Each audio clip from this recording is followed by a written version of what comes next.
Aaron wanted to call in and talk a little bit about illegal immigration. You're on the Talk Monster. Go ahead.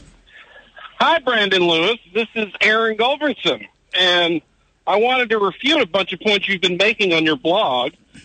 You're the guy that's unemployed that was employed by the GOP to stir up that fake organization, and you recently had to change the name of your organization. No, you are the rhino that makes money off of illegal immigration with your painting company.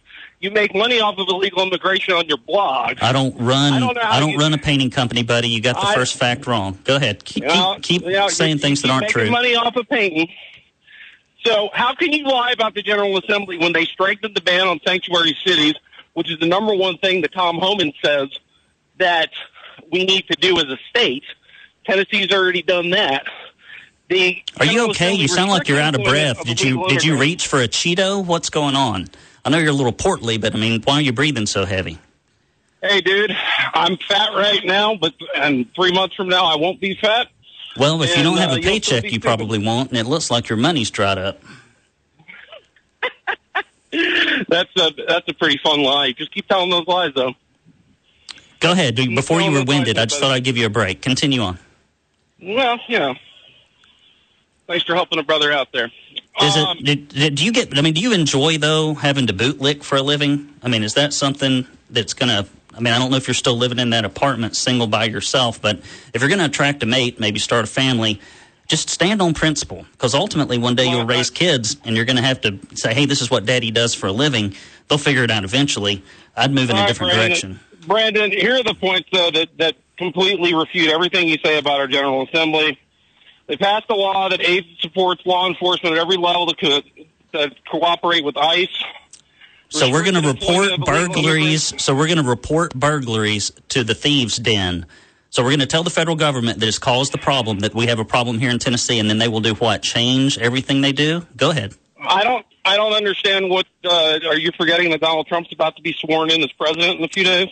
About to be, and eventually, but that has not done us any good the last 4 years. Continue on. So you got the local law enforcement has to notify the District Attorney General's conference about statistics and incidences of illegal immigrants in the jail system, which they've been working on assembling over the last year. Let's see. So far we have gathered a lot of information and sent it to a bunch of people that won't do anything. To send an illegal immigrant for life in prison without the possibility of parole. Yeah, so we're gonna do something after they've already raped, killed, or murdered somebody. That's after the fact. I would prefer to see something preventative instead. I appreciate you crawling out of your rock to call in. Do it anytime. It's Brandon Lewis here on 102.3. We're going to take a break, guys. There is this saying in politics. There's two that I like. And their principles to live by in campaigns. The first one is if you're explaining, you're losing. If you're explaining, you're losing. And so that's one. And number two is you don't get flack unless you're over the target, meaning unless you are politically effective and you influence things and move things around and change opinions and change outcomes, they never criticize you. And that is why we just got a call in from leadership, Lapdog, Aaron Gulbransen, something, I don't remember.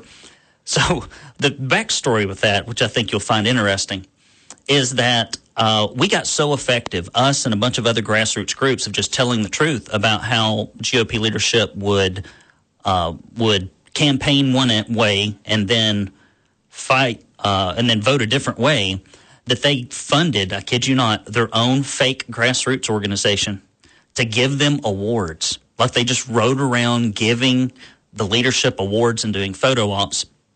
And eventually they discovered that didn't work because there's no grassroots support. It's just fictitious, and it gained no traction.